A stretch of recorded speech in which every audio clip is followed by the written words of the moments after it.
Hey everyone, good morning and welcome to our LakePoint Junior High online family experience. My name is Pastor Ethan and I am so excited that you are participating online today. I think it's safe to say that the fall season is here. The trees are changing colors, it's getting cold out, it's super dark outside in the morning and the sun is going down earlier. When this time of year would come around when I was growing up, there wouldn't be a fall where I wasn't making leaf forts or building huge piles of leaves and jumping in them. I actually remember one fall I had dug a giant hole in our garden in the backyard. And I filled the hole full of leaves so that my two brothers didn't know that the hole was there. And then I challenged each of them to a race around the house, making sure that the route of the race went right over top of the disguised hole in the ground. Let me tell you, my parents were not impressed with me that day. Maybe this fall you've been out apple picking at an orchard, or maybe you've hit up a pumpkin patch or went through a few corn mazes with your family. But whatever you do this fall with your family, I hope you enjoy it while it lasts. Because let me remind you of what's coming just in a few short months.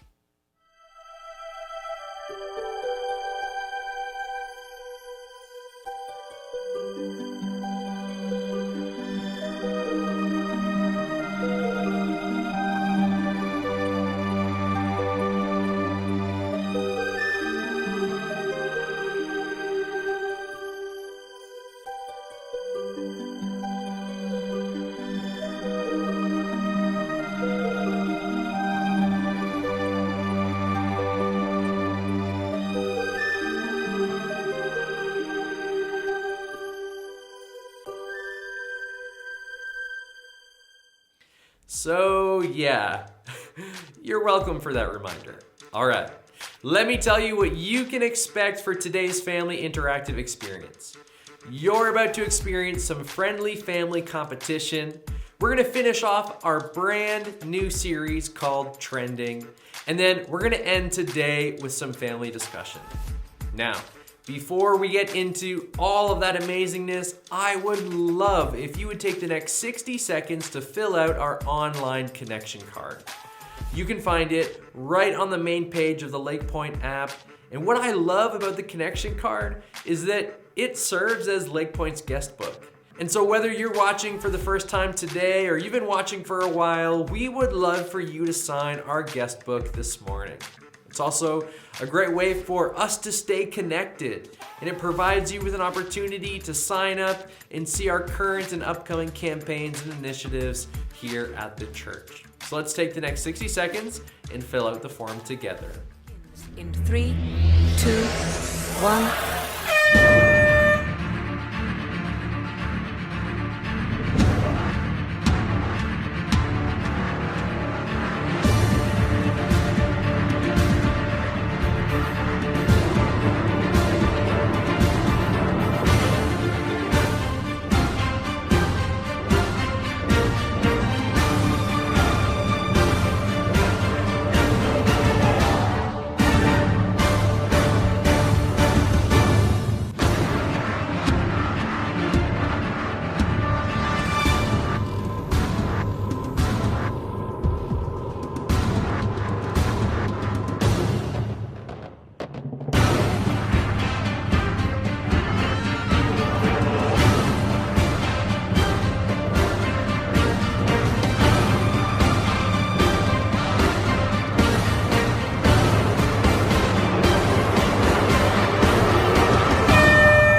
Thanks for filling out the connection card and signing our guest book. Now, as we dive into our family interactive experience today, let me say something that might cause a few strong opinions. Here it is.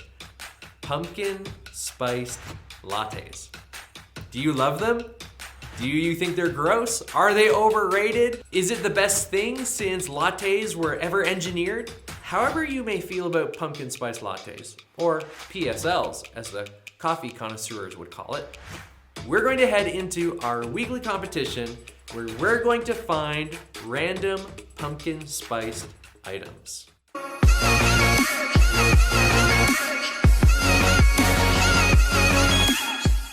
All right, for today's competition, you need to find the most pumpkin spiced items you can. I think the most common would be a pumpkin spice latte, so maybe don't choose that. You could head to Walmart or the grocery store, you could look up a few items online, or you might even be able to find some things in your kitchen. The goal is to find the most strange and random pumpkin spiced item. Once you've found that item, take a photo of it and post it on our LakePoint Junior High Facebook group for the chance to win a prize. The prize this week is a Tim Hortons gift card for students, because I still haven't met anyone who doesn't like something from Timmy's. And for the parents, we have an incredible parenting resource that I have found really helpful. So press pause, find the most random pumpkin spiced item, post it on our Facebook group, and then jump back on the video as we move into part 2 of our series titled Trending.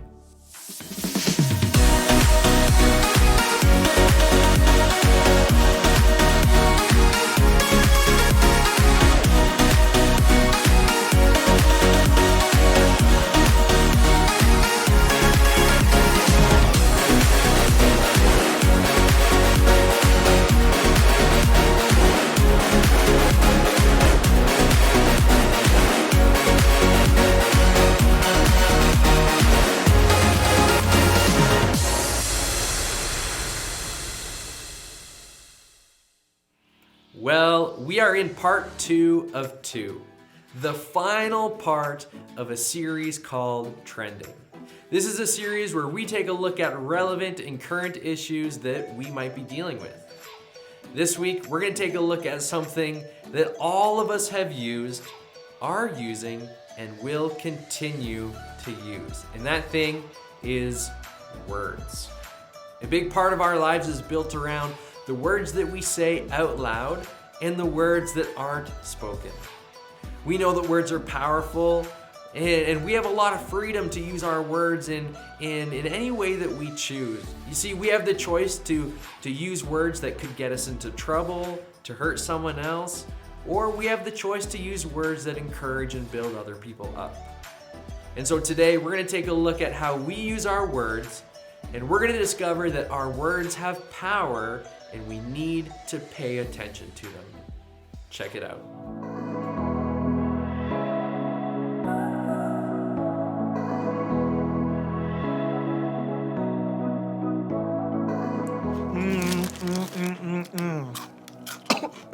Oh, that is spicy. Oh. Can I get some water? Woo! These are spicy, but I love them. Okay. Fact. The majority of our lives is built around words. I mean, just think about how many words you use each and every day. Some of them are words said out loud, like when you greet someone in the hallway, or you talk with friends at the lunch table, or you share your conversation with your mom before bed. And then some of them are words that aren't spoken, like words typed in a text message, or if you read it in a book, or words that are posted on social media. Sometimes they're thoughts in your head, or words communicated through American Sign Language, like, I'm hungry. Words help us connect to other people. And I think that makes them pretty powerful. Now, what's cool about words is that we have a lot of freedom when it comes to them. For better or for worse, we have a choice. We can choose to use any words that we want whenever we want. If we want to give a compliment, we can choose to use kind words. If we want to make someone laugh, we can choose funny words. If we want to make somebody mad, we can choose the words that will upset them. Of course, there may be consequences for some of the words we choose to use. When we call someone a name, or tell a dirty joke, or make fun of somebody who's different, or even drop a cuss word into a conversation, we might get into some trouble or hurt somebody's feelings. But at the end of the day, we still have the choice to use those words or not. We still have freedom when it comes to our words. Now, I don't know about you, but that makes me wonder this. am I using my freedom in the best way when it comes to my words? Now, here's why I think this whole conversation about words is so tricky. Because if we're honest, most of us are probably thinking something like this. Is this really that big of a deal? And we all get that there are good words and there are bad words. We know there are certain things we're just not supposed to say. But what's a bad word to one person might not be that bad to somebody else. So really, who's to say whether or not we cuss or tell dirty jokes? Is it really that big of a deal to yell names at somebody we're mad at or sing along with song lyrics that might be offensive to somebody?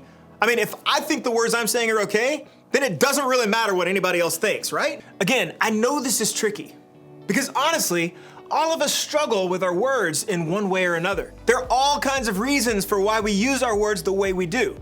Maybe we hear our family say them at home, so we repeat them ourselves. If the adults in our lives are talking like that, why can't we? Or maybe we use certain words because we want to fit in. Everyone else is saying them, and we think saying them ourselves will help us be accepted and included. Or maybe we think it's okay to use certain words because they make people laugh. I mean, can't we just say, "I'm just kidding," after whatever we say, and that makes it all okay, right? Or maybe we use certain words, but we don't really know what they mean. We say them because we hear them, but if we're honest, we don't really know what it is that we're saying. Or maybe we think it's okay to say certain words because we've heard people at church say them. And if they can say those words, why can't we? Well, here's what I would say to all of that. I think we're focusing on the wrong things. See, it's not really the words themselves that are the biggest problem. I think it's the way we use those words that gives them power. To show you what I mean, I've called 4 friends and asked them each to read a sentence for us. Same sentence. I don't think she should get that grade. I don't think she should get that grade. I don't think she should get that grade. I don't think she should get that grade. Isn't that crazy? They all read the same exact sentence. Now you'd think that sentence would have the same meaning no matter how they said it, right? But as they emphasized a different word, the meaning of the sentence changed entirely. The power wasn't necessarily in the actual words they said, it was the way they said them. The way you use your words changed the entire sentence. See, the way we use our words is super important. We have so much power when it comes to our words. That name you called your sister last night? Maybe it's not that bad a word, but you knew it would really hurt her feelings. So you used it on purpose to do just that. Or maybe a joke you told someone in your class seemed okay, but when they got upset about it afterwards, you realized it wasn't okay. Maybe that cuss word you shouted at the opposing team, or the song lyric you quoted on your Instagram, or the nickname you gave that new guy at school don't seem all that bad on their own, but when someone heard you say it or saw you post it, you suddenly felt embarrassed. That's because you realize the words have power. They have the potential to harm or to hurt or to offend somebody else. Knowing our words have power means we recognize the impact they can have on both others and ourselves. The words we use can hurt someone else. Even if they don't tell you, or even if you don't mean to, someone could be hurt or offended by the words you say. And when you say something without thinking or even meaning it, you're allowing people to have an opinion about who you are. They're forming what they think about you based on the words they hear you say. See what I mean? Our words actually do have a lot of power. And that's why we need to think about what we say and why we say it. Well, thankfully, we can find some help on understanding the power of our words in the Bible. We're going to take a look at a book called James. It was written by, yes, a guy named James. And what's interesting about James is that he was actually Jesus' half-brother. That means he got an up-close and personal look at the way Jesus himself lived his life. So when James wrote about the power of our words, I think we can trust his judgment. Here is what he had to say. In the same way, the tongue is a small thing that makes grand speeches, but a tiny spark can set a great forest on fire. And among all the parts of the body, the tongue is a flame of fire. It is a whole world of wickedness, corrupting your entire body. It can set your whole life on fire, for it is set on fire by hell itself. Whoa. That's a little dramatic, right? Well, think about the power of words here. Everybody has an opinion about the words we say. So in order to really get his point across, James chose really dramatic language and really harsh words that would get our attention. And honestly, it worked. Words like fire and wickedness and hell itself really have me listening. And if you're anything like me, those words may make you a little uncomfortable. Some of you may even feel that the word hell is a cuss word. I think it's safe to say that James was pretty serious about the words he used here. So what exactly is his point? Well, I think James wanted us to know just how powerful our words really are. Now, we all know that the tongue is a tiny part of the human body. This is weird, but I actually have kind of a replica tongue here. You know, it's I don't know. It looks really real. Like, look at this. Isn't that gross? Terrible. Now, it may not be a body part we think a whole lot about. I mean, it's kind of gross and it's weird looking, but from that small, strange looking part of who we are can come a lot of destruction. Even the smallest spark, the smallest word, has the potential to start a fire so big and bad that it takes over our whole lives. With just one word, we have the ability to bring destruction and devastation. I don't know if any of you have ever seen the damage a fire can cause. I actually used to be a firefighter myself, so I've seen it. You can imagine probably how big and bad and terrible it is. I've seen fires reduce even the strongest structures and the most beautiful landscapes to nothing but ash and rubble. And a lot of times, that destruction causes permanent damage that we can't undo. You know what this reminds me of? Toothpaste. Well, actually, something my youth pastor showed us when I was in my youth ministry. Now, I know this is a bit of a mouth-themed conversation between the toothpaste and the tongues, but just stay with me. Now, this toothpaste, super happy in its tube. Look at the happy little toothpaste. It's just waiting to be used when we need to brush our teeth, right? And when we use toothpaste in the right way, it's super helpful and good for us. But what about when you don't use it in the way it's meant to be used and you get all crazy and careless with it, right? It can be a huge mess. I mean, look at this. Toothpaste everywhere. We'll just keep on going. And it isn't helpful to anybody at that point. So, we can fix it. Let's just put it back in the tube. We can get it in there and maybe just, maybe if I take the brush and try to stick that in there and I could just, return the paste back to how it was before, right? Happy, it's helpful. Honestly, getting the toothpaste back into the tube, it's impossible, right? No matter how hard I try, I can't get it back how it once was. So what's my point? Well, this tube of toothpaste is just like our words. When they haven't been spoken, they have the potential to do a lot of good, like when the little bit of toothpaste was placed on the toothbrush. But when our words come out with anger or with frustration or without thinking, well then it's just like this mess of toothpaste all over the place. The paste came out, but it can't be put back in. When hurtful and mean and disrespectful words come out of our mouths, they can create harm and hurt that's permanent. Just like the toothpaste, once the words leave our mouths, we can't take them back. Our words matter. The lies we tell, the names we call, the jokes we make, the insults we sling, the lyrics we repeat. Just like James told us, if we're not careful, all these words can turn our relationships, our reputations, our families, and our futures into nothing but ash and rubble. Like the toothpaste, these words will leave a mess that can't be fixed. That's why we have to be less careless with our words. We have to be more careful. We have to pay attention to the power of our words. And how do we do that? Well, look back one more time at some wisdom from the Bible with me. In the book of Psalms, we find a lot of prayers and songs written by a guy named King David. And this prayer specifically is one we can use for ourselves when it comes to our words. Take control of what I say, O Lord, and guard my lips. So if we know our words have power, then we have to ask God for help in using our words well. We have to work on guarding our tongues and mouths so that the words that come out of them aren't words that start fires. Words that turn the things and people we care about into ash and rubble. We have to work on controlling our words. Listen, I'm not asking you to change everything you say right here and right now. I'm not even gonna sit here and tell you what you can and can't say. But what I'm asking you to do is take some steps to help you pay attention to the power of your words this week. First, think about your last words.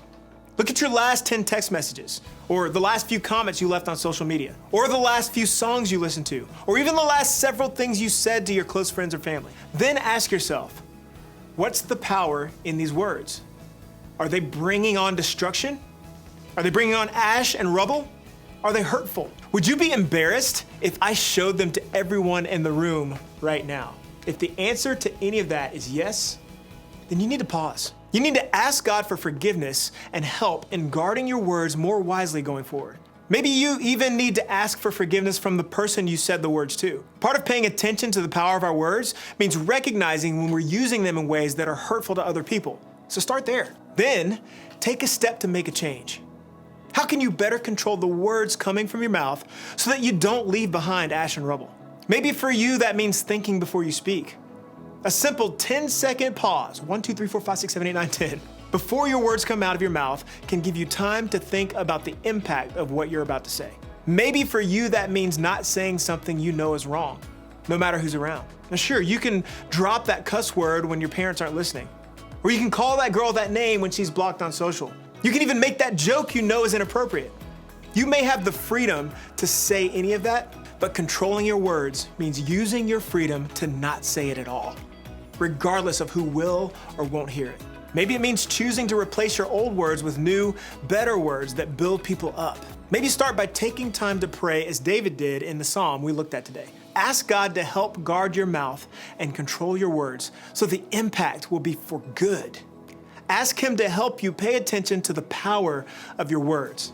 Paying attention to the power of your words is something that takes time and practice. It doesn't just happen overnight. That's one of the reasons that we have groups.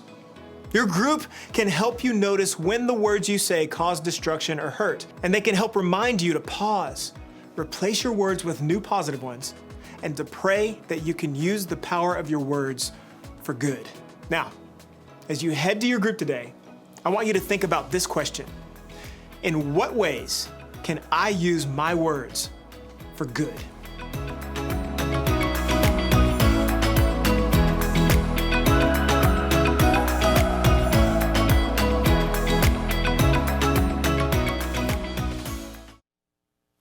If we aren't careful, and if we use our words in a negative way, we can potentially ruin our relationships, reputations, families, and futures. Talk about a lot of pressure, right? And so today we talked about James, the brother of Jesus, and he tells us that our tongue is a small part of who we are, but it can cause a lot of destruction. And so we have to be more careful with our words, and we have to pay attention to the effects they can have. So what can we do? Well, as we learned today in our video, we can pay attention to the power of our words by thinking about the last conversations we've had. Think about a text you sent, maybe a comment you posted, maybe the language you used while you were gaming online, or maybe you got in an argument with your sibling. Ask if your words were bringing destruction or bringing hurt. Acknowledge what you said by asking God to guard your words more wisely. Ask Him for wisdom in the future and forgiveness what you've already spoken. And then take a step to change your words moving forward. Now, maybe you're thinking, Ethan, can you just tell us what words are bad and what words are good? And then I'll just try really hard not to say the bad words? Well, the goal for today isn't to identify bad words. Rather, the goal is to try and help you think beyond yourself to see the impact of your words. I want you to be able to see the impact of what you're saying, not just trying to figure out which words you can and can't say. And so today, I want you to ask yourself this question. In what ways can I use my words for good? Let's talk about that today during our discussion time. Parents, this is where we are going to turn things over to you. In a moment, you'll see some questions on your screen, and so grab the remote and press pause for as long as you need to create meaningful discussions with your student. After you've had a meaningful discussion, press play and join me for some closing thoughts.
thanks for a great week at junior high, everyone.